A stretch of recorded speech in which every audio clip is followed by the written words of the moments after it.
अच्छा अल्हम्दुलिल्लाह भाइयों, हम आज जो है वो 13th पारा कर रहे हैं और इसमें जो है वो सूरह यूसुफ कंक्लूड होती है। वर्स 53 से शुरू होता है और फिर सूरह यूसुफ कंक्लूड होती है।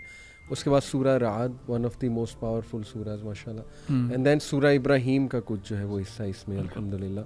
तो पहली जो आया है बड़ी इंटरेस्टिंग बात है और that is related to youth issues as well, and that is verse 53. Allah सुब्हानहू तआला कहते हैं वमा उबर्रिउ नफ्सी इन्न नफ्सा लअम्मारतुन बिस्सूई इल्ला मा रहिम रब्बी इन्न रब्बी गफूरुर रहीम। ये यूसुफ अलैहिस्सलाम के एक्चुअली अल्फाज हैं। यूसुफ अलैहिस्सलाम कहते हैं और मैं अपने नफ्स को बरी करार नहीं देता, यकीनन इंसान का नफ्स तो बुराई ही का हुक्म देता है सिवाय इसके जिस पर मेरा रब रहम फरमाए। यकीनन मेरा रब बहुत बख्शने वाला नहायत रहम करने वाला। इसमें सबसे पहले मैं ऑडियंस को बताना चाहूँगा कि 3 नफ्स जो है उनका जिक्र है कुरान में। नफ्सुल लव्वामा जिसको हम ज़मीर कह लें एक किस्म का, उसकी कसम भी खाई अल्लाह सुब्हानहू तआला ने। नफ्स मुतमइन्ना यानी कि आप कह लीजिए जिसको हम सेल्फ एक्चुअलाइजेशन, चलें ये एक अलग टॉपिक है, कह सकते हैं कि नहीं, लेकिन ये कि वो कंटेंटेड सोल जी बिल्कुल ऐसी। और ये तीसरा जो है नफ्सल अम्मारा, नफ्स अम्मारा, तो ये बड़ा ख़तरनाक नफ्स है और इसके बारे में इमाम गज़ाली कहते हैं ना कि अगर आप इस नफ्स को कंट्रोल नहीं करोगे तो it's like a wild horse, तो ये फिर आपको जो है ना वो कंट्रोल करेगा और जलील करेगा।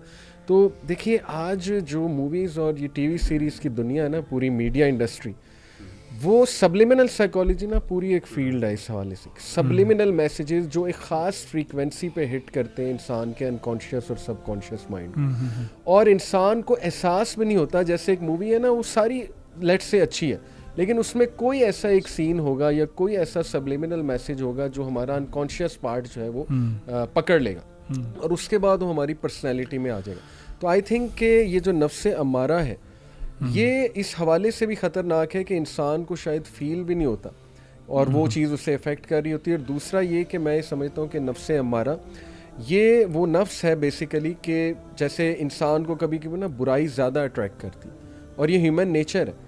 आप देखें ना, हमारा मीडिया भी गलत न्यूज़ ज़्यादा जो है ना वो प्रेजेंट करता है, जो ऐसी और होपलेसनेस पैदा हो जाती है, लेकिन वो लोग सुनना पसंद करते हैं। उन्हें स्पाइस चाहिए, उन्हें कोई बुराई की खबर चाहिए, कोई फहाशी की, कोई स्कैंडल्स चाहिए उन्हें, क्योंकि वो एक अंदर से ज़ाहिर तस्कीन उठ रही होती है। तो आई थिंक कि ये आया आज के कॉन्टेक्स्ट में कि नफ्स अम्मारा जो है वो तो बुराई का हुक्म देता है सिवाय उसके जिस पर मेरे रब का फजल है। तो एट द एंड अल्लाह की तरफ से ही जो है वो फजल हो तो इंसान बच सकता है, अदरवाइज जो है यानी कि डिफ़ॉल्ट पोजीशन जो है वो यही है कि नफ्स कॉन्स्टेंटली बुराई की तरफ जो है ना वो रग़बत इंसान को देता रहता है, और हमें चाहिए कि हम इसको रोक के रखें। इसीलिए अहले जन्नत की एक सिफ़त बताई ना, वनहा नफ्स अनिल हवा, कि जो अपने हवा को रोक के रखे। तो इसलिए पता लगता है कि कोई ये ना समझे कि बस एक टाइम पे रोक लिया तो बस अब आई एम डन। और इस पे दुआ भी कह सकते हैं, या याकुम रहमतिका सगीज़ असली लिशानिकुल्ला वला तकिलनी इला नफ्सी तरफत ऐन, कि मुझे आँख झपकने के पल के बराबर तक भी अपने नफ्स के हवाले ना। अच्छा, इसमें हमने ना डिफ़ाइन कर देते हैं कि हमारी इन टर्म से मुराद क्या है। कि नफ्सुल अम्मारा बिस्सू से मुराद ये है कि इंसान के अंदर की एक आवाज़ होती है जो उसको बुराई की तरफ लेके जाती है। नफ्सुल लव्वामा जो है वो मलामत करने वाली नफ्स है, जिसमें इंसान को एक गिल्टी फीलिंग होती है, एक रिग्रेट होता है। ये दोनों चीज़ें जो है ना, ये कांस्टेंट एक फ्रिक्शन के अंदर होती हैं चीज़ें दोनों। तो इंसान की अपने अंदर ही आवाज़ है एक जो उसको बुराई की तरफ और डिज़ायर्स की तरफ लेके जाती है। डिज़ायर एक मैकेनिज़्म है जो नफ्सुल अम्मारा बिस्सू जो है ना वो यूज़ करता है, और शैतान भी जो है ना वो चाहता है कि ये वाली जो नफ्स है, ये वाली जो आवाज़ है ना, इसको एम्पलीफाई किया जाए। करता तो इंसान अपने ऊपर, ये सिर्फ जो शैतान है ना वो ही एड्स फ्यूल टू फायर जिसे कहते हैं। तो वो इस वाली जो आवाज़ है इंसान के अंदर की जो उसको बुराई की तरफ लेके जा रही है, जिसको अम्मारा बिस्सू कहते हैं, वो शैतान उसको ज़्यादातर जो है वो दे रहा होता है, एम्पलीफाई कर रहा होता है। लेकिन नफ्सुल लव्वामा जो है वो मलामत करने वाली नफ्स है, जिसमें हम सब के साथ ऐसे होता है कि कोई काम करते हैं तो हम कहते हैं यार ये मैंने क्यों किया, मुझे ऐसे नहीं करना चाहिए था, एक रिग्रेट होता है। सो जब नफ्सुल लव्वामा जो है वो इसके ऊपर काबू आ जाती है, यानी आप अपने आप को मलामत इतना करते हो कि now you have controlled your desire. और ये कांस्टेंट, जैसे ज़ीशान भाई ने कहा, ये कांस्टेंट स्ट्रगल है, ये कभी भी किसी का भी 100% बंद नहीं हो सकता। तो ये कांस्टेंट स्ट्रगल है। और जब इंसान जो है वो इस स्ट्रगल में किसी ना किसी कामयाबी की तरफ जाना शुरू करेगा तो फिर वो नफ्सुल मुतमइन्ना की तरफ जा सकता है। और नफ्सुल मुतमइन्ना जो है वो एक इत्मीनान वाली नफ्स है, वो कंटेंट नफ्स है जो अब फ्रिक्शन के अंदर इतनी ज़्यादा नहीं है। एंड कुछ उलमा के नज़दीक तो ये स्टेट जो है इस दुनिया में 100% तो अचीव हो ही नहीं सकती, लेकिन कुछ हद तक जो है इंसान जो है वो इस स्टेट को अचीव कर सकता है कि अब उसने अपने जो फ्रिक्शन जिसके साथ वो डील कर रहा था उसको काफ़ी हद तक कंट्रोल कर लिया और अब वो एक कंटेंटेड सोल की तरफ जा रहा है। इससे ना मुझे एक बात याद आती जो मैंने पढ़ी थी, जो इमामुल गज़ाली रहमतुल्लाह अलैहि ने ना अपनी किताब अय्युहल वलद में की। उन्होंने कहा कि अगर एक इंसान जो है वो उसने 40 साल उम्र तय कर ली है एंड अभी तक उसने उसके वर्चू ने वाइस को कंट्रोल नहीं किया तो उसको तैयार हो जाना चाहिए जहन्नम के लिए। और ये यानी बड़ी सख्त उन्होंने यहाँ पे बात की है। एंड इसमें हाइपरबलाइजेशन है, एग्जैजरेशन है, इवन दो 40 के बाद भी इंसान अपने आप के ऊपर मेहनत कर सकता है और अल्लाह ताला की रहमत के दरवाजे इसमें बंद नहीं होते। लेकिन एम्फसाइज करने का ये मतलब है इधर, और ख़ास तौर पे जो हमारी ऑडियंस लेस दैन 40, जब भी हम इस कश्मकश में होते हैं, इन दोनों जो आवाज़ें हमारे अंदर की जो हैं, जो नफ्स की दो साइड्स हैं, it is easier to fix these things, to fight these desires when you are young.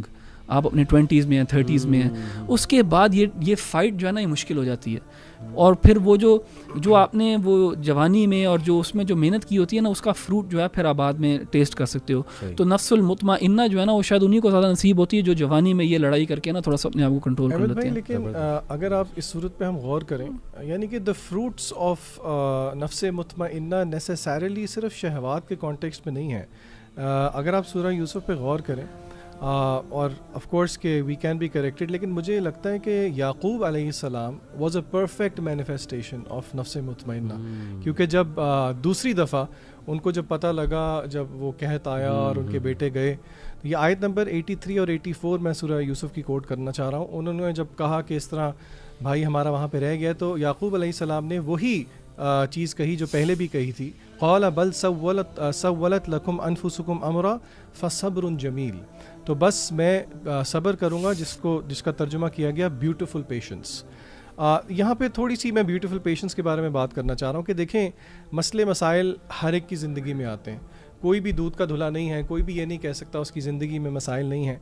तो आखिर सब्र क्या है और ख़ास तौर पे सब्रुन जमील क्या है, क्योंकि यहाँ पे खाली सब्र की बात नहीं की गई। तो एक हदीस का हिस्सा मैं आपके सामने रखूँगा, बात मैं उससे शुरू करूँगा कि नेचुरली ये एक ऐसा वर्चू है सब्र जो कि इतनी आसानी से अव्वलन हर एक को नसीब नहीं होता।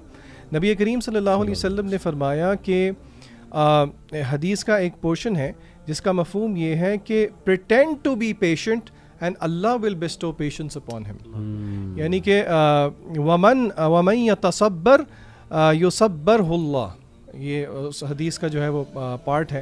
यानी कि this is the first step कि अगर आपको लगता है, स्टॉप डिनाइंग कि आपको पेशेंस नहीं मिल सकता, you pretend to be patient, Allah will give patience. Practically अगर कोई पूछे कि चलें आप बताएं कि फिर आखिर ब्यूटीफुल पेशेंस है क्या, तो उसका सादा सा अल्फाज जवाब ये है, अल्लाह पे तवक्कुल करना, अल्लाह पे रिलाय करना कि अल्लाह ने जो मुसीबत मुझे दी है, अल्लाह रब्बुल इज़्ज़त ही है जो कि इससे मुझे निकाल सकता है। कोई पूछेगा तो फिर इसका क्या ये मतलब है कि अगर ब्यूटीफुल पेशेंस का ये मतलब है कि हम उदास नहीं हो सकते, वी कांट क्राई, तो इसका जवाब भी आपको सूरह यूसुफ में ही मिलता है।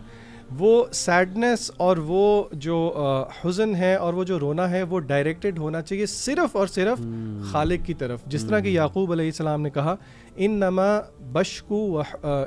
अशकू बसी व हुज़नी इलल्लाह, कि I only complain of my suffering and my grief to अल्लाह ताला। और ये अल्लाह को बहुत पसंद है कि इंसान अपनी मुनाजात, अपने हुज़न जो है वो अल्लाह रब्बुल इज़्ज़त के सामने रखे। अच्छा, इसमें वो साइकोलॉजिस्ट है ना, उसने 7 स्टेजेस ऑफ ग्रीफ डिस्कस की, तो उसमें लास्ट स्टेज है एक्सेप्टेंस। तो सब्रुन जमील कह सकते हैं कि it is accepting your situation और इशू विद कंटेंटमेंट। अली भाई, तकदीर का यही मतलब है ना, ईमान बिल तकदीर, इसी चीज़ को तो कहते हैं। अच्छा, इसमें ये ना आपने जो कहा ना कि लास्ट स्टेज जो एक्सेप्टेंस है, रसूलुल्लाह सल्लल्लाहु अलैहि वसल्लम की हदीस है कि पहली स्टेज जो है एक्सेप्टेंस है।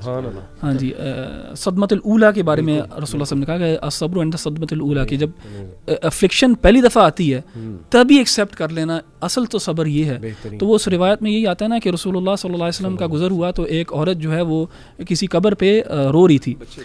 तो वो रसूलुल्लाह सल्लल्लाहु अलैहि वसल्लम ने उसको कहा कि तुम्हें सब्र करना चाहिए, सब्र करो इस मामले के ऊपर। तो उसने रसूलुल्लाह सल्लल्लाहु अलैहि वसल्लम को बड़ी बुरी तरह जो है ना जवाब दिया और कहा कि तुम्हें नहीं पता मेरे साथ क्या हुआ है, इस तरह के अल्फाज आते हैं। तो जब उस औरत को पता लगा कि ये आप सल्लल्लाहु अलैहि वसल्लम अल्लाह ताला के रसूल थे, तो उसको बड़ी शर्मिंदगी हुई। वो रसूलुल्लाह सल्लल्लाहु अलैहि वसल्लम के पास गई और उसने बताया कि ये मेरा बेटा था जो फौत हो गया था, जिसकी वजह से मैं रो रही थी। तो तब रसूलुल्लाह सल्लल्लाहु अलैहि वसल्लम ने कहा कि सब्र जो है वो, देखें वक्त तो सब्र करा ही देता है इंसान को, वक्त तो सब्र करा ही देता है। तो वो जो आप जो साइकोलॉजिस्ट का कह रहे हैं उन्होंने तो उसको लास्ट स्टेज, वो तो ऑब्वियसली वो इवेंचुअलिटी तो है ही, लेकिन अल्लाह ताला के यहाँ जिस सब्र के ऊपर अजर है वो फर्स्ट स्टेजेस ऑफ एक्सेप्टेंस है। मैं यहाँ पे ना जैसे आपने तवक्कुल की बात की और सब्र की बात की, सूरह यूसुफ के अंदर अल्लाह ताला ने बहुत से कॉन्सेप्ट्स की क्लैरिटी भी की है। तकदीर का कॉन्सेप्ट बड़े खूबसूरत अंदाज से इन 2 आयात में अल्लाह ने समझाया। अल्लाह फरमाते हैं वक़ाल या बनी ला तदखुलू मिन बाबिन वाहिदिन वदखुलू मिन अबवाबिन मुतफर्रिक़ा वमा उग़नी अन्कुम मिन अल्लाहि मिन शैइन इनिल हुक्मु इल्ला लिल्लाह अलैहि तवक्कलतु व अलैहि फलियतवक्कलिल मुतवक्किलून। सैयदना याक़ूब अलैहिस्सलातु वस्सलाम ने जब अपने बच्चों को भेजा कि जाओ और जाके सैयदना यूसुफ अलैहिस्सलातु वस्सलाम से गल्ला लेके आओ, तो आपने एक नसीहत ये की कि तुम सारे भाई जो है शहर के अंदर एक दरवाज़े से दाखिल ना होना, बल्कि मुतफर्रिक़ मुख्तलिफ़ दरवाज़ों से दाखिल होना। और आगे कहा कि वमा उग़नी अन्कुम मिन अल्लाहि मिन शै, लेकिन ये बता दो, एक डिस्क्लेमर दे दिया कि ये ना समझना कि अगर अल्लाह की तरफ से कोई आफत आएगी तो मैं तुम्हें उससे कुछ बचा सकता हूँ। यानी ये मेरी एक तदबीर है, ये एक मेरी प्लानिंग है, मेरी तदबीर अल्लाह की तकदीर के सामने लिमिटेड है। इनिल हुक्मु इल्ला लिल्लाह, असल फ़ैसला और असल क़ज़ा और क़दर अल्लाह की है और वही गालिब आने वाली है। इसीलिए अलैहि तवक्कलतु, उसी पर मैं यानी तवक्कुल करता हूँ। व अलैहि फलियतवक्कलिल मुतवक्किलून, तवक्कुल करने वालों को उस पर भी तवक्कुल करना चाहिए। आगे अल्लाह ने इस चीज़ को बड़ा सराहा, अल्लाह ने इस आइडिया को बड़ा वाज़ेह किया और मैं थोड़ा सा इस पर कमेंट भी करूँगा। अल्लाह फरमाते हैं वलम्मा दखलू मिन हैथु अमरहुम अबूहुम, उन्होंने वही काम किया जो उनके वालिद ने उनसे तकाज़ा किया था, उसी तरीके से मुख्तलिफ़ दरवाज़ों में दाखिल हुए, मुख्तलिफ़ दरवाज़ों से।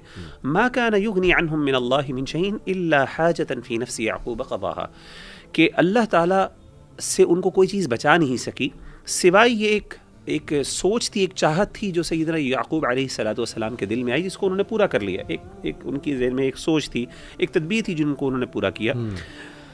व इन्नहु लज़ू इल्म, वो बहुत इल्म वाली शख्सियत थे सैयदना याक़ूब। अल्लमनाहु, हमने उनको सिखाया था। वलाकिन अक्सर अन्नास ला यअलमून, अक्सर लोग नहीं जानते। इससे पता चला कि तकदीर के कॉन्सेप्ट को समझने के लिए 2 कॉन्सेप्ट्स आपको समझने की ज़रूरत है। एक है तदबीर और एक है तकदीर।